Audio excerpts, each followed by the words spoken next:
આ છે બનાસકાંઠાના ડ્રોન દીદી આશાબહેન ચૌધરી. ડ્રોનથી તેઓ ખેતરમાં દવાનો છંટકાવ કરે છે અને તેનાથી સારી એવી આવક પણ મેળવે છે.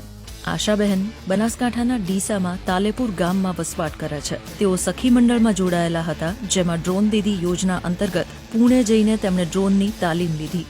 આ તાલીમ પછી તેમણે જંતુનાશક દવાઓનો છંટકાવ કરી શકે તેવું એક ડ્રોન અને તેના માટે ઇલેક્ટ્રિક વ્હીકલ મેળવ્યું. ઇન્ટરવ્યૂ થયું એટલે ઇન્ટરવ્યૂમાં મારું સિલેક્શન થયું. પછી અમે પૂના ટ્રેનિંગમાં 15 દિવસની ટ્રેનિંગમાં થયા. ત્યાં અમારી 3 દિવસે ફર્સ્ટ એક્ઝામ લેવડાણી. એ એક્ઝામમાં મારા બહુ સારા માર્કે હું પાસ થઈ. એ રીતના મારી બધી એક્ઝામો બધી અમે ક્વોલિફાઈ કરી. 20 મહિલાઓની અમારી ટીમ હતી, એમાં અમે 12 મહિલાઓ સિલેક્શન થયો. અને પછી અમે પાછા અહીંયા ગુજરાત આવ્યા એટલે અમારું 15 દિવસમાં અમારું ડ્રોન આવ્યું અને ઇલેક્ટ્રિક વ્હીકલ બંને અમને મળી ગયું. આશાબહેનનો દાવો છે કે ડ્રોનથી 6 મહિનામાં તેમણે 1 લાખ કરતાં વધારેની આવક મેળવી છે.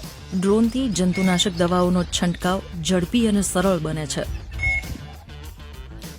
ગુજરાતમાં અલગ અલગ જગ્યાએથી ખેડૂતો ડ્રોનથી ખેતરમાં દવાઓનો છંટકાવ કરવા તેમનો સંપર્ક કરી રહ્યા છે.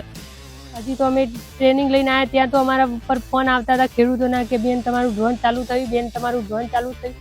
જેવા અમે આવ્યા તરે અમે ફોટા મૂક્યા તો સોશિયલ મીડિયા દ્વારા ખેડૂતોને ખબર પડી ગઈ તો અમારે સરસ ઓર્ડર મળવા માંડ્યા. અત્યારે અમારો પાટણમાં ઓર્ડર મળવા માંડ્યા. કોકરેજ, દોતા, મહેસાણાના બધા દરેકે અમને ફોન કરવો ઓર્ડર.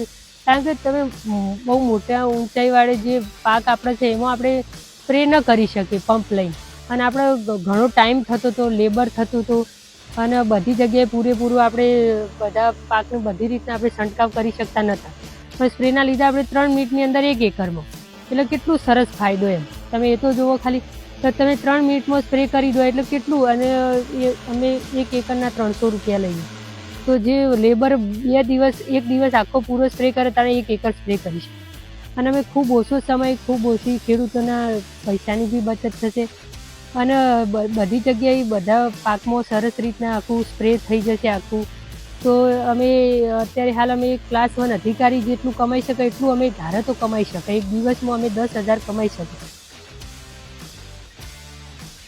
અત્યારે હાલ મોંઘવારી એટલી વધી ગઈ, બાળકોનું શિક્ષણથી મળીને દરેક વસ્તુમાં આપણા આ બધું કરવાનું, તો આપણે એ આપણે વિચારવું પડશે એમ તો આપણે કઈ રીતના આપણા બાળકો સારું શિક્ષણ, આપણા ઘરની સારી પરિસ્થિતિ બધી રીતના આપણે બદલી શકશું.